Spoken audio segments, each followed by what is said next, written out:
Comfort, Texas. Torrential rains have caused the Guadalupe River to overflow its banks.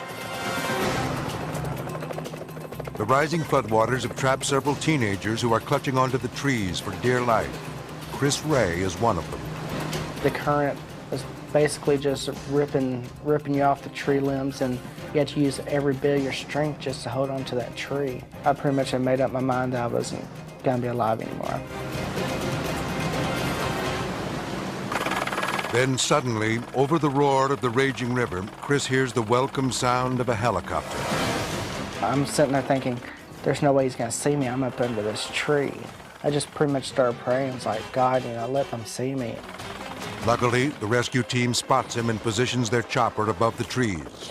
They throw Chris a rope, and the exhausted teenager ties it around his chest. It started going through my mind, how am I going to hang on to this rope? My strength's already gone. As the helicopter slowly lifts him up, Chris realizes that a single piece of rope could mean the difference between life and death.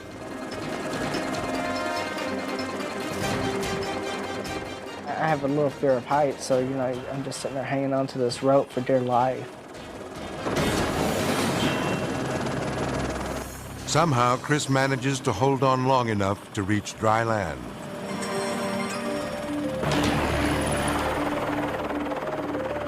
One of the rescuers races over to find out what happened.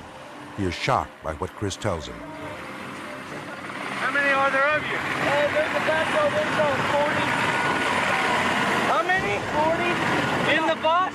Well, the bus, we all got on the bus wherever the bus started going down. His face just went pale white. He's like, how many? I was like, there's about 40 in there. Only now does the rescue team realize they've got a disaster on their hands.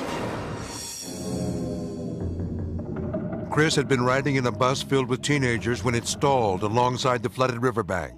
Then, a ferocious wall of water swept all of them away. We got on the bus because the bus was going under, and we went to the nearest tree, and the water just pulled us under.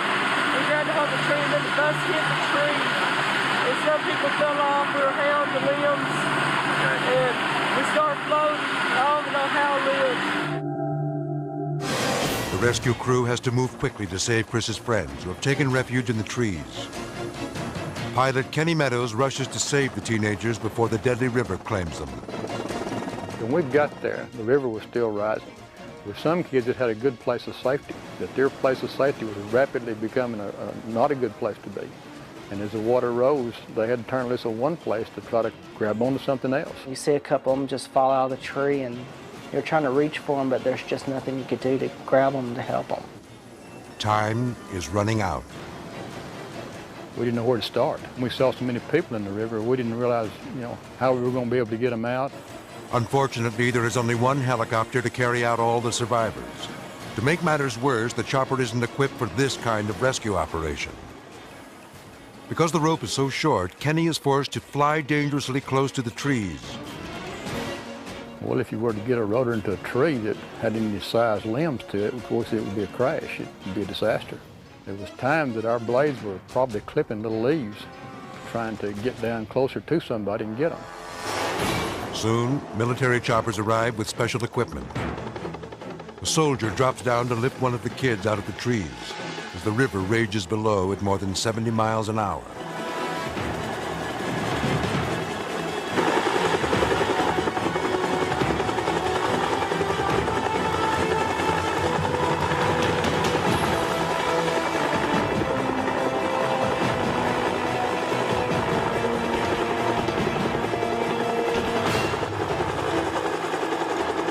The rescue is a success, but the next one isn't so easy.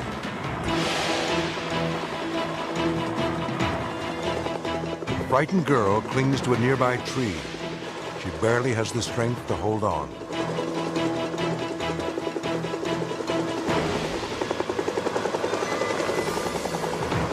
As the rescuer tries to maneuver into position to grab her, he is whipped by the branches of the tree. Now he's in danger of becoming the flood's next victim. But he's not about to give up without her. He makes a second attempt. He reaches for the girl, but she's too scared to let go. Suddenly, he loses his grip. Now, barely hanging on over the deadly current, he musters the strength to pull himself back up. Then, he reaches for the girl again. This time, he's got her.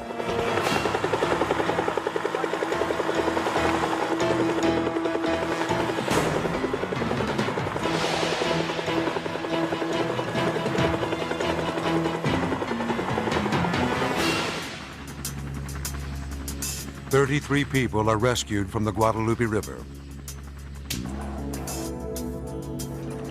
The ravaged church bus is a painful reminder of this terrible catastrophe. Looking back on his near-death experience, Chris Ray remembers that fateful day.